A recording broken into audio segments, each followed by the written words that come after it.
สบายดีทุกคนบ้านเจ้ามีบออันนี้แมนขี่ซาเหลาหรือว่าขี่เหลาเนาะทุกคนทงใหญ่แห้งเกือบซ้ำหนาทุกคนหูบอว่านี่แมนราคาเท่าใด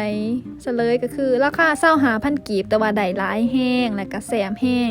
อันนี้แมน local food only in southern Laos เนาะก็คืออาหาร local ที่มีเฉพาะอยู่ในภาคใต้ของประเทศลาวชื่อมันก็คือขี่ซาเหลาหรือว่าขี่เหลานั่นเองไผเคยกินแน่คนอยู่ภาคอื่นเคยกินอยู่บ่บ้านเจ้ามีบ่ไผบ่ท่านเคยกินเนาะอยากให้ลองกินเนาะมันแสบแห้งแล้วก็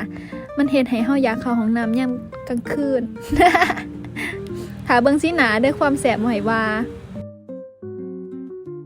เบิ่งจากสีหน้าก็สิฮู้เองเนาะว่ามันแสบส่ำใด